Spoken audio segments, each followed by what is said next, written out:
basically, 60 years ago, there was something that happened. A person by the name of Nikita Khrushchev, which some of you may remember, said something 60 years ago, and I want to read it now because Eddie had sent it to me, and I think it's important for everybody to recognize. This was said in 1959. All right, this is a quote from Khrushchev. Your children's children will live under communism. You Westerners are so gullible that you will not accept communism outright, but we will keep feeding you small doses of socialism until you finally wake up to find that you've already have communism forever. We won't have to fight with you. We will weaken your economy so much until they fall ripe, like ripe fruit in our hands. Democracy will cease to exist when they take away those who are willing to work and give it to those who are not.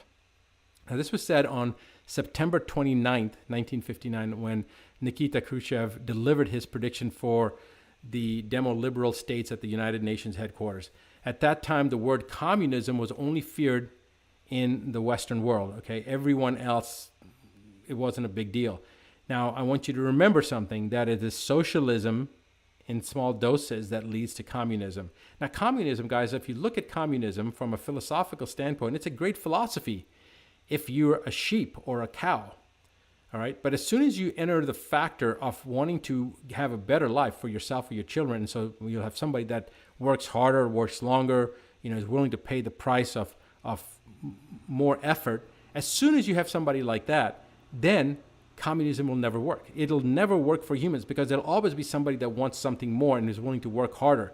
Communism works fine if there's no incentive to work. Communism works fine if you're a cow or a sheep or some other form of herd animal that has no incentive or desire for a better life and is fine just chewing their cud in their paddock.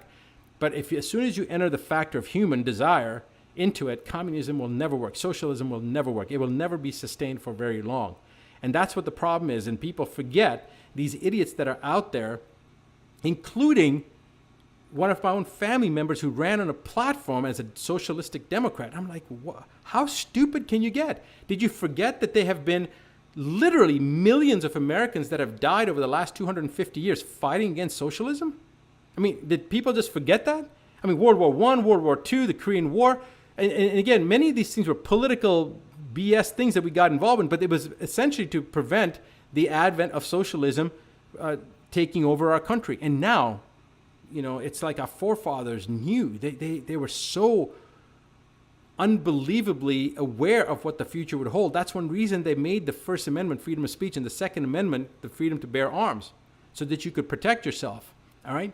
They knew that this could happen. And this is the reason right now the aspect of socialism being slowly infiltrated and people thinking that that's the way to go, it just defies any logic. If you want socialism, hey, I've said this many times, I have put my life on the line as a soldier, and many millions of other soldiers have, and many have already given the ultimate sacrifice of their own life to stand up for freedom so that you could exercise your ability to express your opinion using the First Amendment and say whatever bullcrap you want to say. So you want to say socialism is great, or you want to say communism is great, fine. You were able to do that because people like myself and many others who are no longer with us put our lives on the line so that you could be as big of an idiot as you want to be. So that's not a problem. But as soon as you start to demand those type of changes happening, it's time for you to pack your bags and get the hell out and go to any one of the many of socialistic countries that are out there, because there's a hell of a lot of people that want to come over here and leave their socialistic countries behind. There are more people wanting to come to the United States, not because the United States is a socialistic country, a communistic country. It's quite for the other reason. So when people say that socialism is great or communism is great, you know what? Great. If that's what you believe, then pack your bags and get the hell out and go over there. Nobody's keeping you from going over there. But now you're trying to change it over here when you weren't willing to fight for freedom, and now you've got the freedom to actually express yourself. So what are you going to do? You're going to start creating these type of problems, start propagating this kind of garbage? It's just amazing to me that this is how people think, okay?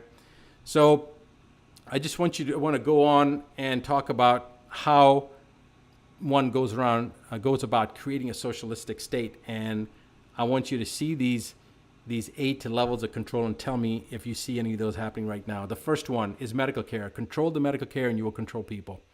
All right. I know that this has been something that they've been trying to do for years because they've come after me so many times, because our message has always been about autonomy and having the freedom to choose the type of medical care you want. So they want to control medical care, and once they control medical care, then they'll control the people. Second is poverty. You increase the level of poverty as high as possible, and because poor people are easier to control and will not fight if they're provided with essentials to eat, right? And actually, let me pull this screen up so you guys can see this, because it'll be good for you guys to be able to read along. All right. The third, and let me just go ahead and get, let me just make this bigger so you guys, all right. So medical care was the first one. Medical care, that's the first one. Then we've got poverty. Increase the level of poverty as high as possible. Poor people are easier to control and will not fight if they're provided with the essentials to eat. You take care of their Maslow's hierarchy of needs, and then they're not going to be hard to control. Third one is debt. You increase debt to an unsustainable level, and that way you can raise the taxes, and once you raise the taxes, then you can actually take over by creating more poverty, essentially. Fourth one is to eliminate the Second Amendment, or if there's a country that doesn't have a Second Amendment, essentially take away people's guns, get gun control, remove the ability of the individual to defend themselves and their nations, and that way then you can create a police state and take over. Next one, number 5, is the well-being of the individual. Take control of all aspects of the well-being of an individual, which means controlling their income, their housing, their food, and basically taking over their lives, because that will only make that individual dependent on the government. Because if they have to depend on the government for housing and their income and food, then they become more like docile sheep because they rely on the government. Okay, next, number 6 is education. Take away the ability for them to read books, and in modern day society it comes down to videos and podcasts and such. Take away the ability to have open dialogue and to learn. You take control of what people read and what they're learning, and you listen to and ensure the control of what the children are learning in school, and start inundating them with propaganda. You can control their minds, especially if you can get them before the age of 7. Remember what the Jesuits said: give me a child before the age of 7 and I'll give you the man. Number 7 is religion. Eliminate God from the lives of individuals, and eliminate God from government and God from school. And because people need to believe in something greater, if there's no God that they're getting in governments and schools and their lives, then it'll be replaced with socialism, and you convince them that it's socialism that's best for them. So you remove the religion or replace it with this indoctrination of this theory of socialism. And the last one is you create division. You promote the class struggle. You divide people into rich and poor, or black or white, or whatever else. You eliminate the middle class, and this would cause more discontent. It'll be easier to tax one group and with the support of the poor. And so, tell me if any of these 8 seem familiar to you, and all 8 are here. This is what they're doing. So we are literally fighting for freedom, guys. This is not theory. We are actually in the process of fighting for the future of our country, future of our way of life, future of our children, future of our children's children. And so do something, whatever it is, do something, all right?